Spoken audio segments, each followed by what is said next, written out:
Assalamualaikum warahmatullahi wabarakatuh. Waalaikumsalam warahmatullahi Selamat datang kembali di podcast Tatap Muka by Arterila. Oke, untuk episode kali ini kita akan berbicara terkait bagaimana pengelolaan emosi. Karena sebagaimana kita tahu, yang namanya anak-anak muda itu kadang-kadang untuk pengelolaan emosinya itu masih apa ya?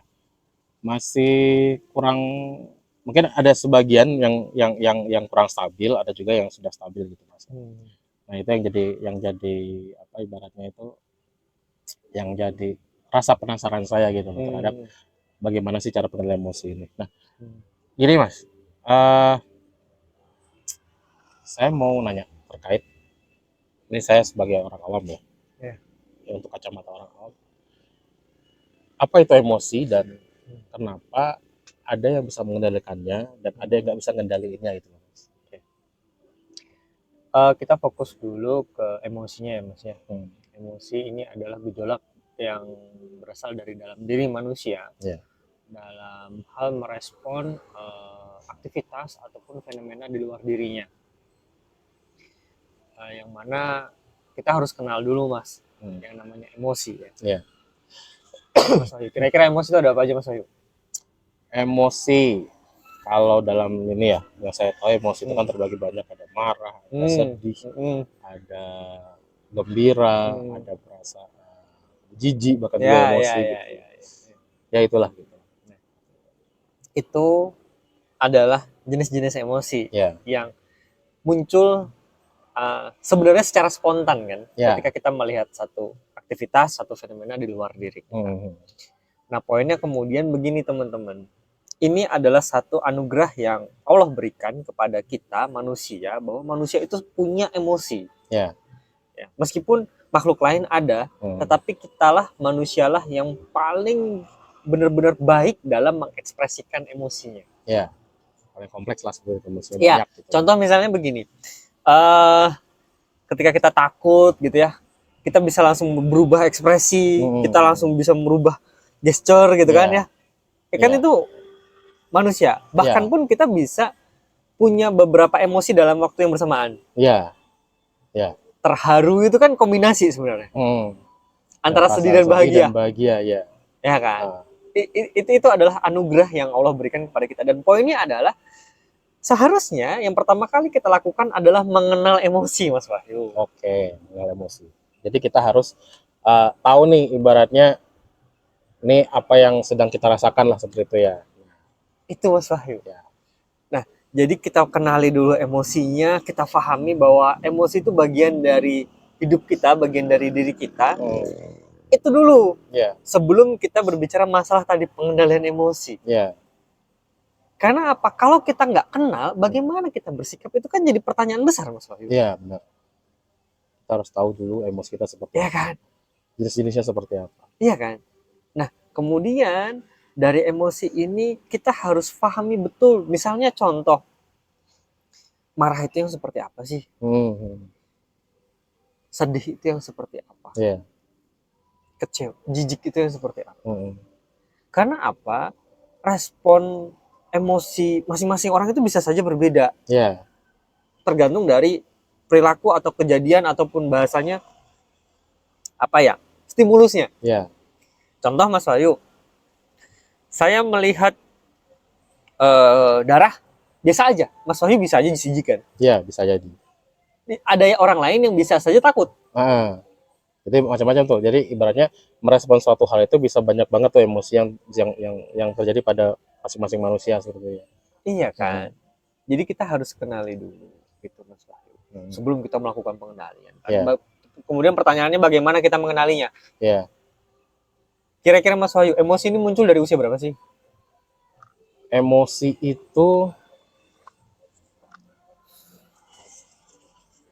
kalau yang saya lihat ya, bahkan seorang anak kecil, bahkan seorang yang balita pun sudah mengerti apa itu, sudah bisa untuk mengekspresikan emosinya dia. Kurang tepat, Mas. Gimana? Percaya nggak? Emosi itu semenjak dalam kandungan, Mas. Dalam kandungan udah ada emosi. Oke. Itu ilahnya dari mana, Mas? Tanya sama ibu yang mengandung. Maksudnya apa? Ketika ibunya sedang emosian, anaknya pasti ada responnya, Mas. Ya, kalau dalam penelitian tuh kayak kalau misalnya kayak di USG gitu, ibunya sedang marah gitu, anaknya kayak berontak atau gimana gitu. Itu maksud saya. Iya, iya. Itu maksud saya. Tapi secara nyata itu setelah bayi lahir. Ya, secara ya kelihatan lah ekspresinya. Ya, tapi faktanya adalah emosi ini sejak dalam kandungan. Ya. Tapi yang bisa diamati secara visual itu adalah ketika bayi sudah lahir. Contoh, lapar itu emosinya, ada kebutuhan lapar, munculnya emosinya. Emosi, ya, nangis atau apa gitu. Itu perilaku, tapi didasari dengan emosi bahwa dia membutuhkan itu. Pasti. Ya kan? Jadi ini menarik nih. Nah, pertanyaannya kemudian bagaimana gitu kan ya? Bagaimana kita mengajarkan emosi dari bayi yang ibaratnya dia belum bisa untuk mengekspresikan sesuatu secara verbalnya gitu. Iya, gitu loh. Nah, inilah peran orang tua, Mas Wahyu. Gimana, Mas? Gimana caranya? Contoh misalnya bagi keluarga. Nangis, anaknya nangis. Nangis, kita sebagai orang tua juga harus mempelajari kan. Ini nangisnya lapar, ini nangisnya mau pipis, nangisnya mau pupu, atau nangisnya minta gendong. Oh iya, macam-macam. Nangisnya mau ditemenin. Ya, atau nangisnya pengen ngantuk mungkin gitu ya. Ngantuk gitu kan ya. Nah, di sini adalah stimulus pertama dari pihak luar individu itu mengenalkan emosi. Maksudnya apa? Adik sedih ya. Tadi bunda ataupun tadi ibu lama datangnya. Ya. Ada cara komunikasi. Sehingga nangis. Meskipun dia belum merespon. Ya. Tapi setidaknya ada stimulus yang dia dengarkan seperti itu. Itu karena apa? Karena anak bayi itu punya potensi pendengaran, Mas. Ya, indra yang paling berfungsi pertama kali adalah pendengaran. Yang kedua adalah penglihatan. Makanya posisinya adalah sekarang kita harus hati-hati nih. Ketika dua indra ini yang aktif pertama kali, anak. Kenapa? Kadang-kadang kita salah ngomong. Ya, bisa. Karena refleks salah ngomong. Refleks. Kadang-kadang kita juga salah mengekspresikan sesuatu. Dia melihat tuh. Iya. Jadi ibaratnya ke bawah lah dia memorinya dia seperti itu. Maksudnya visualisasinya jadi ke bawah gitu kan. Akhirnya tertanamlah dalam diri dia. Jadi poinnya adalah kita sebagai orang tua di masa anak-anak, bayi dan anak-anak itu sampai balita itu kita harus benar-benar fokus untuk mengenalkan emosi dulu. Adik marah ya. Adik sedih ya, mainannya direbut. Yeah. Bahkan itu bukan hanya emosinya saja, tetapi sampai kepada faktor stimulus yang muncul. Mainannya, adik sedih, adik marah ya gara-gara mainannya direbut. Jadi faktor emosinya adalah sedih, marah, stimulusnya adalah mainannya direbut. Ya, ya ada aksi-reaksi lah ya. Nah maksudnya gitu, kenali emosi, jangan disuruh udah biarin aja. Ya gimana dia mau kenal emosi kan Mas Wahyu? Nanti malah dia bingung, kok dibiarin aja karena aku lagi marah gitu loh. Iya. Jadi dia tidak kenal sama emosi marahnya. Iya. Kok dibiarin aja gitu kan? Iya kan? Kok gue harus ngalah? Iya. Gitu kan? Karena dia ngerasa, karena dia tidak diajarkan untuk mengekspresikan emosinya secara apa ya? Secara bebas lah mungkin seperti itu. Udah jangan sedih. Loh, aku lagi sedih nih gitu. Kenapa nggak boleh sedih gitu kan? Coba deh Mas Wahyu, mohon maaf. Ini kita belajar bareng-bareng. Mungkin masih ada orang tua yang pengen anaknya kuat, pengen anaknya tegar, sehingga lupa bahwa emosi itu perlu dikenalkan. Ya, benar. Udah jangan nangis. Iya. Harapannya supaya anak menjadi pribadi yang kuat. Harapannya mungkin ya. Tapi coba kita kenali dulu. Nangis itu ekspresi apa sih? Nangis itu bisa takut, bisa kecewa, bisa sedih, bisa marah. Macam-macam di situ tuh. Kita belum divalidasi, anak kecil ini belum divalidasi oleh orang tuanya, kemudian disuruh berhenti nangis. Iya. Jadi bingung mau ekspresikan emosi seperti apa nanti, gitu kan? Kependem kan? Anak kecil tuh bisa mendem loh Mas. Mendem perasaannya. Iya gitu. Kemudian nanti ketika meledak baru kita bingung sebagai orang tua. Ini kenapa? Ya karena kita nggak pernah memberitahu, memvalidasi. Iya. Misalnya contoh, anak kita sedih. Biarin dulu sedih, biarin nangis dulu, pupuk dulu, biarin dia habis, validasi. Adik sedih ya, kakak sedih ya. Kenapa sedih? Diceritain dulu tadi ini. Oh gitu ya, kayak kakak masih sedih. Kalau masih sedih silahkan nangis dulu. Karena itu ekspresi kesedihan. Iya benar. Ya kan? Ekspresi kesedihan. Dan pun kadang-kadang begini Mas Wahyu, ada yang menarik. Saya pengalaman dari anak saya. Pun terkadang dia tuh butuh jeda, butuh space. dia sedih, itu kadang-kadang kita nggak bisa tanya dulu Mas Rahyu. Iya, dibiarin sedihnya dulu kenapa? Mas kenapa? Dia kenapa nggak bisa? Udah biarin nangis aja dulu gitu. Nanti setelah agak tenang baru mungkin di. Iya, kita pikirnya bahwa tenangnya setelah dia selesai nangis. Ternyata enggak, nunggu sehari 2 hari. Oke, ibaratnya kayak kita. Iya, kayak orang dewasa lah ya, iya. butuh space. Butuh space, butuh waktu untuk ibaratnya itu menenangkan diri mungkin gitu ya.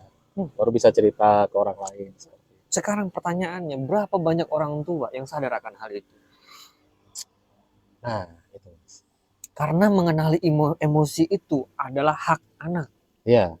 Adalah anugerah yang Allah berikan kepada anak kita. Gitu. Yang poinnya adalah kemudian hal-hal ini, kecerdasan emosi itu kalau sekarang orang berbicara banyak, itu dimulai dari bayi, Mas. Iya, mulai dari dini lah, sejak dini. Karena kalau misalnya kita berkaca ya, kalau misalnya pengendalian emosi itu pengenalan emosi itu tidak dari sejak awal, bisa saja dia itu pada saat dewasa bingung mau mengekspresikan dirinya gitu loh. Karena mungkin nih, kan ada tuh beberapa culture atau budaya atau gimana itu yang mengatakan bahwa laki-laki itu nggak boleh nangis gitu, laki-laki itu harus kuat, laki-laki nggak boleh cengeng. Nah, kan masih banyak tuh kita dengar hal tersebut dari beberapa orang tua gitu. Setuju. Itu apakah bakal ini nggak sih Mas, bakal berpengaruh nggak sih ke anak pada saat usianya sudah mungkin menginjak remaja atau dewasa, apakah dia akan malu untuk mengekspresikan emosinya? Coba Mas, kita fokus Mas. Nangis itu emosi atau ekspresi Mas? Nangis itu ekspresi. Pertanyaannya, emang laki-laki nggak boleh sedih? Boleh ya, harusnya. Pertanyaannya, selama dia perkembangan hidupnya, dia bisa nggak sih memahami kesedihannya? Harusnya bisa. Seharusnya seorang lelaki itu pasti harus bisa mengekspresikan perasaan sedihnya. Gitu. Bisa mengalokasikan rasa sedihnya. Ya. Bahkan pun bisa bahasanya adalah mengalokasikan, selain mengalokasikan, mengekspresikan juga bisa bisa merilis kesedihannya. Benar. Ya. Poinnya, kita dididik bukan seperti itu Mas. Yeah. Anak laki-laki nggak boleh nangis. Iya. Nangis ini kan sebuah ekspresi. Yang mana kan ekspresi ini kan posisinya kan banyak banget muatannya. Iya. Gitu loh. Yang mana posisinya kita harus paham dulu sama muatan emosinya. Ada kan anak laki-laki yang kalau sedih itu dia menyendiri, ada. Beberapa ada. Ada yang mungkin mohon maaf ketika dia sedih nangis, ada. Ada yang mungkin ketika dia tidak kenal bagaimana cara mengekspresikan kesedihannya, justru mohon maaf mungkin tantrum. Iya. Teriak-teriak nggak jelas itu biasanya. Iya, karena dia nggak pernah ketemu wadah, nggak pernah divalidasi. Adik sedih ya. Oke, boleh sedih, boleh mau marah, mau sengguk-senggukan, boleh. Sebenarnya stress release-nya mungkin. Iya, nggak apa-apa. Anak kecil itu boleh digituin. Laki-laki, misalnya contoh, laki-laki nggak boleh cengeng nih. Yeah. Jatuh berdarah, nggak boleh nangis. Mau gimana coba?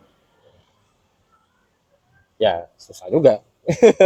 Dalam artian, ya kalau misalnya jatuh berdarah sakit dan dia merasa sedih dan dia merasa itu adalah salah satu caranya untuk stress rilisnya, ya nggak masalah bagi saya. Kalau misalnya anak kecil jatuh berdarah nangis nggak masalah sih. Oke, satu itu. Jatuh yang disalahin kodok. Jangan. Itu salah satu pengalihan emosi Mas. Iya. Pengalihan ibaratnya itu dialihkan ke orang lain. Ingat gitu, ya, jatuhnya itu gitu. Adalah stimulus yang berefek kepada tubuh, sehingga ada emosi yang muncul. Kita kan harus kenal stimulus ini munculnya dari mana. Oke, ya benar. Paham kan? Paham. Kalau stimulus ini munculnya di dalam diri, berarti kan kita harus evaluasi diri. Sementara ketika jatuh, stimulusnya adalah kita lari-lari, nggak ngelihat jalan, jatuh berdarah, sakit. Orang tuanya, jahat kodoknya. Ibaratnya mengalihkan stimulusnya ke hal lain seperti itu gitu ya. Iya, yang pada akhirnya adalah emosinya dia kenal, tapi dia nggak paham stimulusnya dari mana. Ya, takutnya ke depannya dia nyalahin sesuatu hal terkait dengan apa yang dia lakukan seperti itu. Itu bahwa pelajaran-pelajaran sederhana seperti ini itu mempengaruhi kematangan emosi. Kita berbicara masalah kematangan emosi seorang anak. Coba digantikan, jatuh ya, sakit ya. Udah sakit dulu, biarin nangis. Kita sebagai orang tua jangan nyalahin apa-apa dulu. Cari kotak P3K, cari kapas, cari hand sanitizer atau nyari apapun, dibersihkan. Bersihkan, diobati lukanya. Iya, nangis dulu nggak apa-apa, pray nggak apa-apa. Yang penting kan kita sebagai orang tua jangan infeksi kan begitu. Iya. Ya, sesegera mungkin harus dirawat lukanya gitu. Fokus kepada satu, emosi, kedua adalah lukanya. Benar. Kemudian apa? Sakit ya, sedih ya, iya, segala macam, atau sampai mainannya rusak, sedih ya, segala macam. Coba tadi kenapa? Ya, jadi kakak lari-lari nggak lihat, kesandung, jatuh. Anak kecil itu bisa seperti itu, untuk mengenali stimulusnya. Iya. Dia ibaratnya dia mengenal kronologi kejadiannya gitu. Iya, ya kan? Kemudian mau diulangi lagi nggak? Kakak harus apa? Nah ini tadi Mas Bayu bilang bahwa ada orang yang gampang emosian, ada yang tidak gampang emosian. Karena orang yang tidak gampang emosi karena tahu kronologinya, Mas. Iya, dia tahu kejadian detail kejadiannya sehingga dia bisa ngerasa bahwa oh ya ini salah saya. Dia nggak sepantasnya saya emosi. Mungkin tidak menyalahkan diri sendiri, tapi oh ini loh ada faktornya. Ada faktornya seperti itu. Dalam artian saya tidak harus menyalahkan siapa-siapa untuk hal ini gitu. Yang tadi kadang-kadang orang tuanya kan kodoknya nakal, batu diem nakal. Iya. Padahal batunya cuma situ doang gitu. Itu kan faktor itu tadi, faktor emosi dan pengenalan sumbernya, sumber stimulusnya. Benar. Yang tadi orang tua punya stigma bahwa anak laki-laki harus kuat, harus strong gitu. Nggak bisa, Mas. Kita manusia juga. Manusia. Ibaratnya kita juga harus tahu bagaimana cara mengendalikan kesedihan kita gitu. Iya, betul. Emosi. Ya, maksudnya contoh begini. Coba ya. Ini stigma yang menurut saya jelek. Enggak relevan. Laki-laki nggak boleh cengeng. Ya. Cewek nggak boleh bahagia berlebihan. Cewek nggak boleh bahagia berlebihan. Ketawa ngakak gitu. Oh, ya. Ada, saya pernah dengar kayak gitu. Benar toh? Nggak sopan. Nah, karena seorang cewek itu mungkin kalau dalam tanda kutip harus anggun, elegan seperti itu gitu. Ya kan? Nah, sementara kalau itu ini emosinya memang sangat bahagia, ya tidak bisa salahkan juga kalau dia ketawa ngakak seperti itu. Dan mungkin selama ini tidak pernah ada ajaran untuk mengontrol itu. Ya. Mungkin kita ngambil emosi ini ya, sampel emosi negatif dan positif. Iya.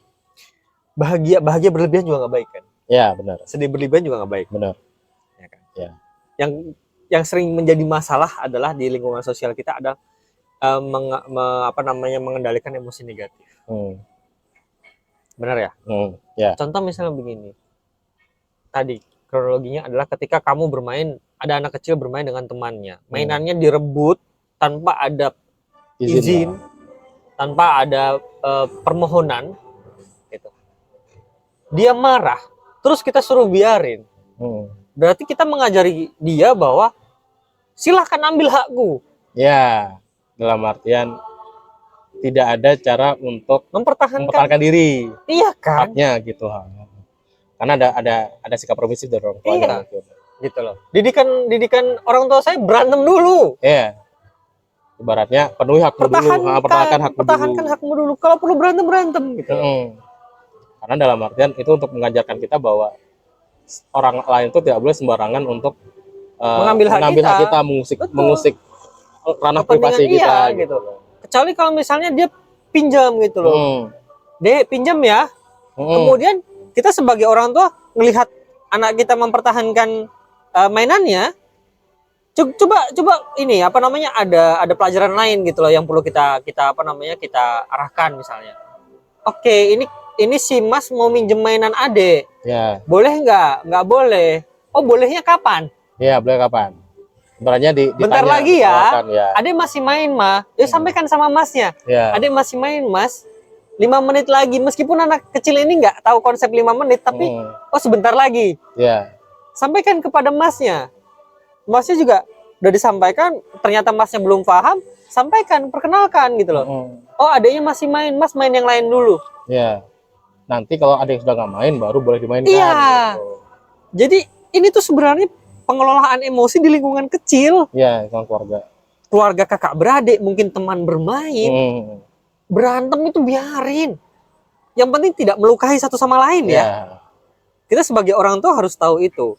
Perdebatan, rebutan mainan itu boleh, yang penting tidak melukai, tidak ada pemukulan di situ. Gitu loh. Ya karena itu pelatihan emosi bagi seorang anak. Gitu. Nggak boleh berebut. Gitu. Nggak gitu juga.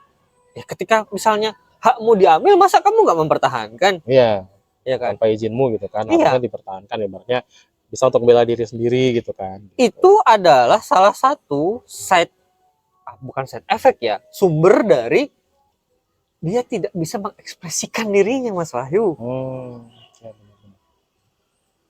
Di usia lanjut, entah itu anak-anak, remaja, dewasa. Sampai dewasa.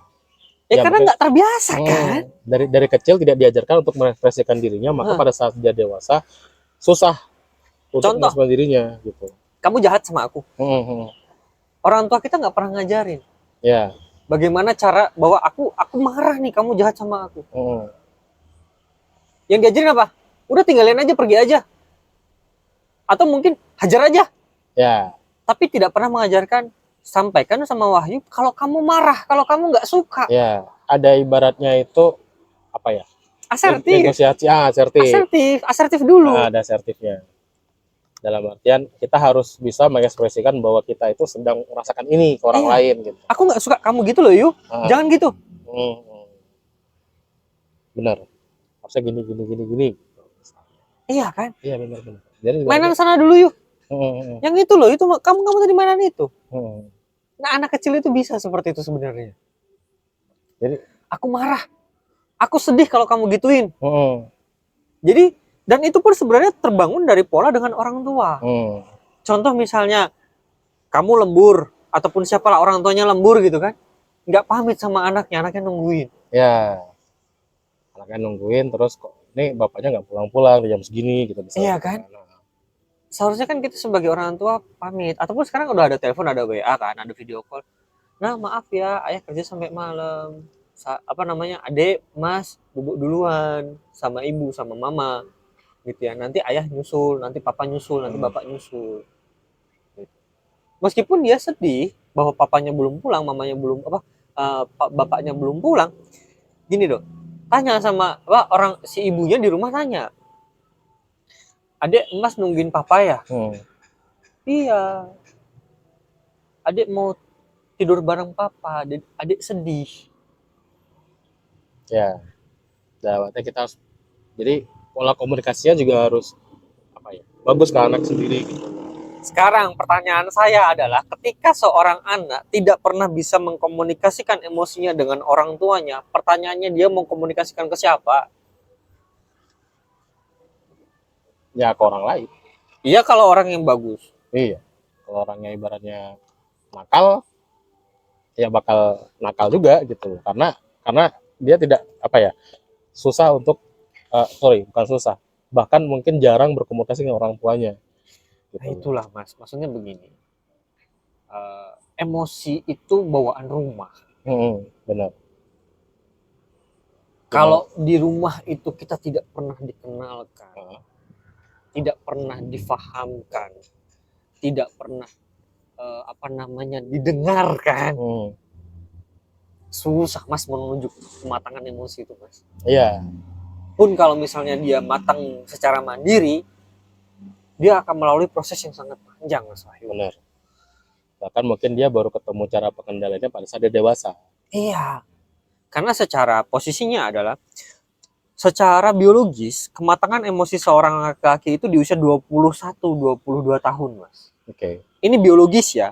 Ibarat kata rata-rata kematangan secara individu dari berbagai fenomena itu, seorang laki-laki itu akan matang di usia 21-22. Itu kalau yang berhasil. Yang berhasil, ibaratnya yang dari awal itu sudah diajarkan cara manajemen emosi mungkin. Iya. Kalau perempuan itu kematangan emosinya lebih cepat, cenderung lebih cepat. Ya. Di usia 19 sampai 20 tahun. Ini secara biologis. Ya. Tapi tadi ada faktor-faktor yang lain itu loh, Mas. Dia ketemu wadahnya enggak? Ya. Dia ketemu circle-nya enggak? Dia ketemu pendampingnya enggak? Dia ketemu keluarga yang begitu enggak? Ya. Makanya posisinya misalnya begini, di usia-usia seperti itu, ketika teman-teman remaja itu gagal, ataupun bukan gagal ya, belum menemukan kematangan emosinya, PR-nya jadi lebih panjang, Mas Ayu. Ya. Jadi lebih apa ya? Kayak ginilah, beda antara seorang anak yang dari kecil sudah latihan sepeda sama orang dewasa baru latihan sepeda. Nah, gitu. Belajar di waktu kecil bagaikan mengukir di atas batu. Belajar setelah besar bagaikan mengukir di atas air. Itu maksudku. Iya. Maksud saya di situ. Jadi, dan ini bukan hanya tanggung jawab orang tua, semua stakeholder, stakeholder. Misalnya contoh, ada kakak, ada adik, ada ibu, ada kakek, ada nenek, ada tetangga, ada guru mungkin di sekolah. Ini nih harus benar-benar holistik. Ibaratnya semuanya tuh harus berperan penting pada anak untuk bagaimana cara anak ini mengendalikan emosi. Iya. Pernah kayak misalnya contoh ada satu kejadian itu seorang anak di usia SMP itu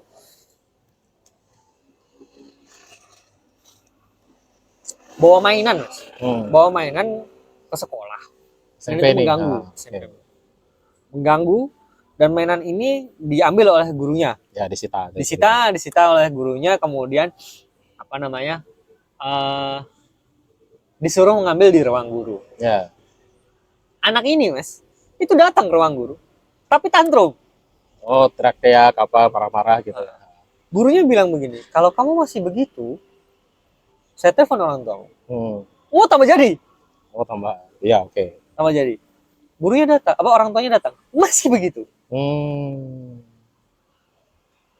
Masih udah SMP loh padahal ya. Betul. Posisinya adalah ketika kita menganalisa bukan masalah usianya.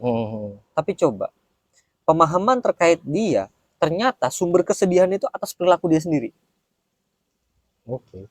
Ya kan? Ya. Siapa sih yang ngebolehin, sekolah mana sih yang ngebolehin anak-anak bawa mainan sehingga mengganggu kelas? Ya sekolah manapun nggak boleh. Itu ya, ada peraturannya di sekolah. Ya kan? Kemudian apa yang harus dilakukan? Seharusnya kan apa? Minta maaf. Ya. Minta maaf, dia akan mengulanginya lagi. Dan saya akan menyimpan mainan saya di rumah. Saya tidak akan bawa mainan lagi ke sekolah. Ya. Dengan cara seperti itu kan guru akan membalikan, oke, nanti saya kembalikan setelah jam pulang sekolah. Ya. Selesai. Dan tidak perlu ada pemanggilan orang tua ke sekolah. Iya.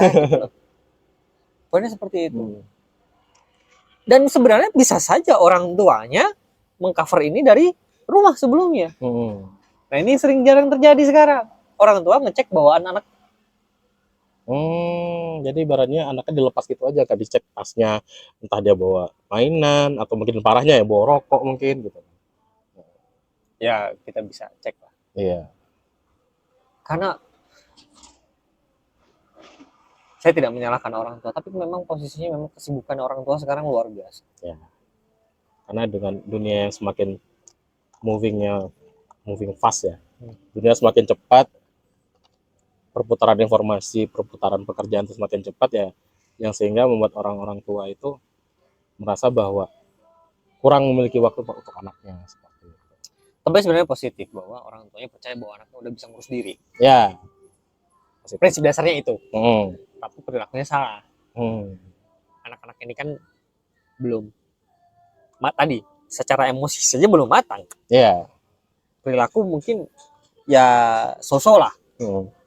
Maksudnya sosok dengan kematangan emosinya. Ya.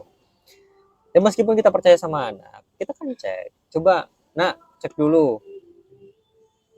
Maksudnya ngeceknya bukan terus ini jadwal mata pelajaran apa dia bawa buku, bukan. Ya. Coba, nak, kamu hari ini tetap ditanya kan tanggung jawab anaknya kan. Hari ini mata pelajarannya apa? Udah bawa ini. Oh, ada olahraga. Udah bawa handuk belum? Nah, udah bawa baju olahraga belum? Ya. Ya kan. Ditanya. Bukan kita yang ngelis, tapi sambil ngobrol itu loh, sambil makan sarapan. Ditanyain. Coba buka tasnya di sebelahnya. Coba dicek. Wah, kok ada mainan tuh? Iya. Jangan keluarkan. Kenapa? Jangan dikeluarkan. Kenapa bawa mainan? Aku mau main di sekolah. Loh, sekolah itu buat main apa buat belajar? Kan begitu Mas Ayu. Ya. Jadi komunikasinya itu komunikasi yang apa ya? Dalam artian bukan komunikasi langsung, tapi bagaimana berdialog ya, komunikasinya ya lah, berdialog. Gitu. Dialog itu juga kan tadi ada emosi masuk, kemudian ada analisa masuk, ya, kemudian ada sikap gitu. Bahkan misalnya berantem sama kakaknya sama kakak adik di meja makan atau di rumah. Jangan terus dipisah jauh-jauh enggak. Kamu duduk situ. Kenapa kamu? Kamu kenapa? Iya. Si adik ini, si kakak ini. Dengerin dulu. Meskipun ini kalian sama-sama marah, coba.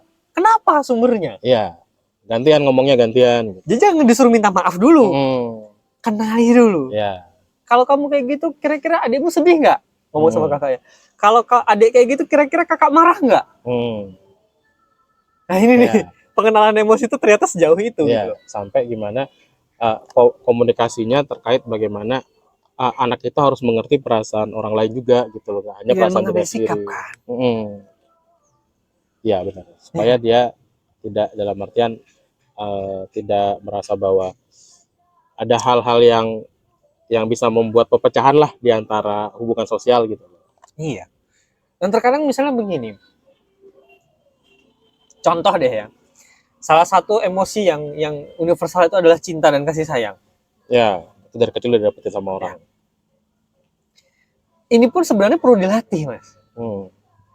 Kenapa? Jangan sampai ini diumbar.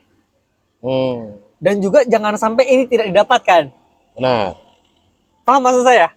Ada dua fakta ya. Jangan sampai ini diumbar, dan jangan sampai ini tidak didapatkan. Oke. Maksudnya diumbar adalah kamu peduli sama semua orang meskipun orangnya tidak dikenal. Iya. Ibaratnya kamu memberikan cintamu secara cuma-cuma. Iya. Ibarat kata misalnya contoh ada orang nggak dikenal gitu. Lagi ngapain? Soalnya lagi duduk doang gini. Gitu. Terus ini Mas minum dulu gitu, misalnya kayak gitu. Maksudnya begitu. Dan kemudian jangan sampai tidak didapatkan. Iya. Dari sumber-sumber yang baik gitu. Jangan sampai anak-anak tidak mendapatkan cinta dan kasih sayang dari orang tua, dari saudara. Karena dia akan nyari. Iya. Karena itu adalah emosi pertama yang diterima oleh anak gitu. Iya. Kasih sayang orang tua. Dan itu tumbuh, ingat. Benar. Dan itu tumbuh. Makanya ketika dia tidak mendapatkan, kebutuhannya semakin bertambah, Mas. Oh iya, nggak dapat kasih sayang, dia nggak bisa mengekspresikan kasih sayang tersebut. Maksud saya itu. Benar sih. Jadi emosi ini sebuah anugerah yang kompleks. Ya. Maksudnya saya bilang kompleks, ternyata Anda tidak bisa mencapai kematangan sendirian. Kematangan emosi sendirian, itu nggak bisa. Harus ibaratnya ada dukungan dari orang lain. Ada interaksi. Interaksi dengan individu lain, dengan lingkungan, dengan informasi gitu. Ya sih. Jadi ibaratnya kalau kita dari kecil itu sudah dilatih untuk bisa mengendalikan emosi, maka di kita sepanjang hidup kita sampai dewasa tua nanti kita akan merasa bahwa bisalah untuk mengendalikan emosi secara stabil dan secara bagus lah. Nah gini Mas, pertanyaan yang muncul adalah, ini misalnya ada orang dewasa ataupun remaja umur 18 tahunan sampai dewasa, itu dia merasa bahwa dia itu tidak mendapatkan pelajaran pengendalian emosi dari orang tua sejak kecil. Nah, ada nggak sih cara agar dia yang dewasa ini itu bisa mengendalikan emosinya secara benar gitu loh? Karena dia tidak mendapatkan pengajaran itu dari kecil gitu mungkin. Gitu. Ada nggak sih cara-caranya? Caranya satu, diterima dulu Mas Wahyu. Bahwa aku nggak pernah dapat ini. Ataupun aku kurang mengerti. Satu itu diterima dulu. Karena apa? Kalau tidak diterima Mas, nanti tanda panjang. Ya. Dia akan menyalahkan. Diterima dulu. Kemudian baru kita mencoba mengeksplorasi diri kita dulu. Oke. Bukan untuk menostalgia ya. Oh ternyata ketika ada peristiwa itu aku tuh sebenarnya sedih. Tapi aku nggak bisa berekspresi. Aku lebih memilih untuk pergi. Karena dia merasa tidak mau menambah masalah baru. Mungkin iya. Ataupun mungkin tadi karena tidak bisa mengekspresikan emosi. Ya, bisa jadi. Pada peristiwa yang lain, aku ngerasa marah. Hingga meledak-ledak. Iya. Tidak bisa mengendalikan amarahnya. Iya. Ini terjadi keributan. Ya sebenarnya itu masalahnya sepele. Iya. Mungkin cuma rebutan antrian misalnya kayak gitu. Sampai marah-marahnya besar. Iya, bisa jadi. Jadi diterima bahwa aku butuh belajar lagi, kemudian tadi merefleksikan diri dulu. Bukan menostalgia kepada peristiwa, tapi bagaimana mengenali emosi-emosi yang sudah pernah muncul dan disadari bahwa ini perlu diperbaiki. Ya. Kemudian apa? Cari lingkungan. Nah, tahapan pertama diterima dulu. Kedua itu eksplorasi dulu atas peristiwa-peristiwa masa lalu. Kemudian ambil hikmahnya. Oke. Oh iya, ternyata ketika aku benar-benar aku jadi malu sendiri. Iya. Ketika aku sedih, aku jadi orang tuh nggak tahu kesedihanku atas peristiwa itu. Aku jadi sakit sendiri. Gitu. Dan aku jadi disakiti terus karena orang yang berinteraksi dengan aku nggak tahu kalau dengan dia berperilaku seperti itu membuatku sedih. Iya. Karena dia tidak bisa mengekspresikan rasa sedihnya. Iya. Gitu. Dia nggak kasih tahu orang lain kalau. Betul. Kamu jangan ngomong gini dong. Aku tuh nggak suka diomongin seperti ini. Nah, itu membuat aku sakit. Benar. Itu membuat aku tersinggung. Ya. Cara mengekspresikan emosinya. Iya. Gitu loh. Muka merah dan segala macam nggak apa-apa, namanya latihan, Mas. Yang penting bisa pasti emosi kan. Iya, karena pasti. Emosi itu meskipun muncul dari hati, tapi fiksi kita bereaksi, Mas. Benar. Nah itu. Tadi pertama adalah menerima dulu, diri, eksplorasi, ambil hikmah. Hikmah itu apa? Coba misalnya contoh. Sebenarnya paling gampang adalah hikmah itu ketika posisinya kita emosinya emosi negatif, itu pasti berdampaknya buruk. Yang muncul yang tidak bisa dikendalikan. Dan ketika posisinya adalah emosi yang muncul adalah emosi positif, dampaknya juga buruk kalau nggak bisa dikendalikan. Merugikan orang lain bisa juga kan? Iya, pasti. Contoh guys, fenomena ya. Anak SMA lulusan itu kira-kira emosi yang keluar apa? Gembira, bahagia. Kemudian dia konvoy, nggak pakai helm, tandin bawa ini segala macam, kira-kira ngerugiin orang lain? Ya pasti. Kalau kecelakaan, ya pasti ngerugiin orang lain. Terus juga jalan jadi macet misalnya. Supporter bola sama aja, bawa atribut mana-mana. Itu salah satu poin adalah pengendalian emosi. Bahagia boleh pada tempatnya. Ya. Dan jangan berlebihan. Ya. Yang punya jalan bukan cuma kamu kan, yang bayar pajak bukan cuma bapakmu kan kalau misalnya anak-anak. Iya. Semua orang jangan sampai kebahagiaan kita itu mengambil hak orang lain. Ya. Maksud saya di situ.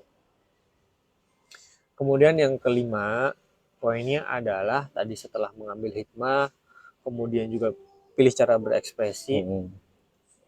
Coba manajemen diri, Mas. Manajemen diri. Okay. Manajemen emosi lah paling spesifiknya. Maksudnya apa? Ketika misalnya memang ada tanda-tanda emosi mau muncul, jaga jarak.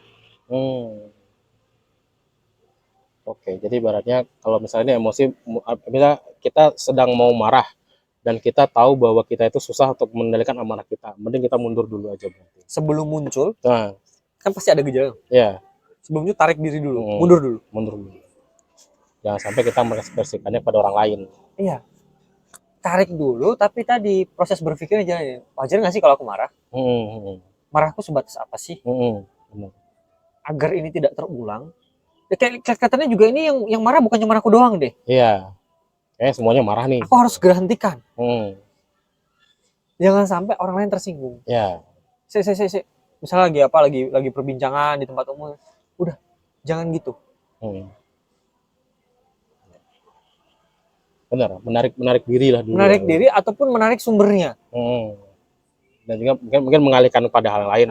Ataupun misalnya contoh, aku jadi bahan lelucon. Jangan gitu sih, gitu lagi tongkrongan nih. Ya. Jangan gitu sih. Sebenarnya udah kelihatan tuh ekspresinya nih kayaknya orang marah deh gitu. Ya udah dihentikan.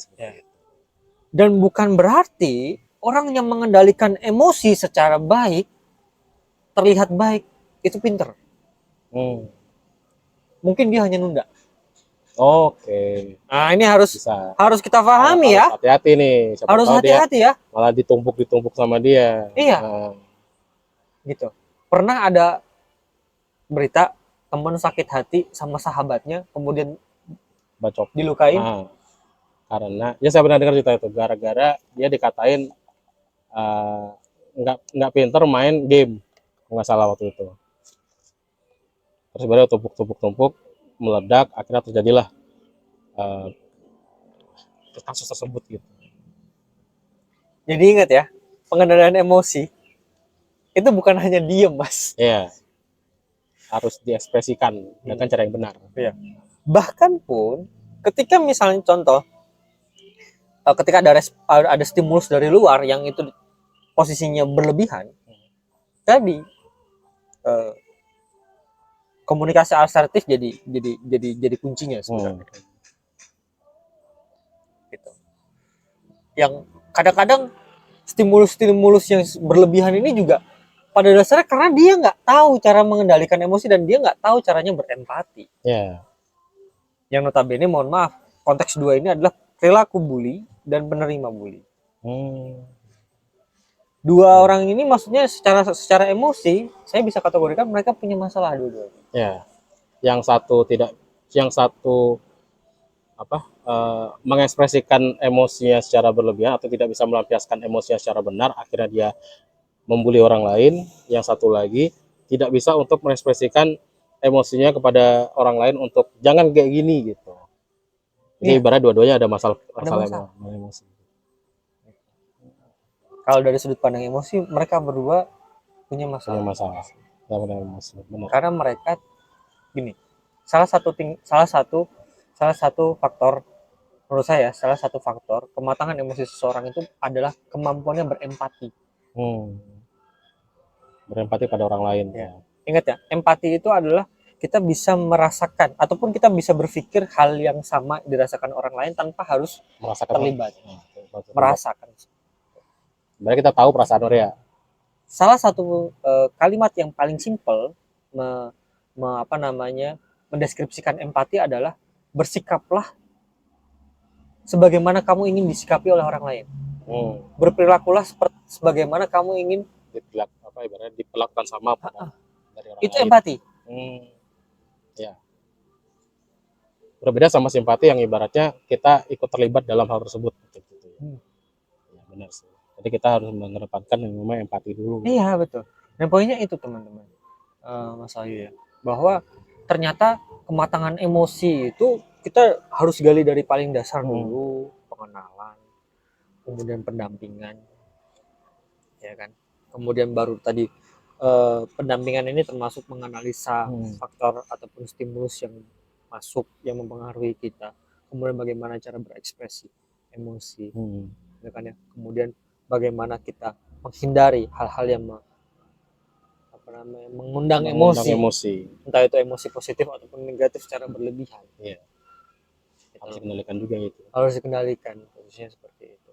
Bahkan pun tadi poinnya adalah ketika kita menilai bahwa orang ini pinter banget mengendalikan emosi. Hati-hati malahan kita nggak tahu di dalam hatinya seperti apa seperti itu. Apakah itu emang dia secara diri pintar untuk mengendalikan emosinya sehingga dia bisa melupakan kesedihannya atau mungkin kemarahannya gitu, atau mungkin dia memendam takutnya malah meledak di kemudian hari. Oke, ini pembahasan sangat menarik teman-teman terkait dengan bagaimana emosi dan juga bagaimana cara mengendalikannya dan juga bagaimana peran keluarga dalam mengajarkan anak bagaimana untuk mengendalikan emosi. Mungkin itu pembahasan kita pada episode kali ini terkait emosi. Terima kasih Mas Faris telah memberikan sebuah gambaran yang sangat luas terkait bagaimana. Ya, ini sudut pandang saya ya. Tidak bisa diklaim sebagai sudut pandang orang lain. Tapi sekali kita dapat insight dan wawasan dari sini gitu. Mungkin itu sekian dari saya. Saya Wahyu dan Mas Faris. Kami mohon pamit undur diri. Sampai jumpa di podcast Tatap Muka selanjutnya. Assalamualaikum warahmatullahi wabarakatuh.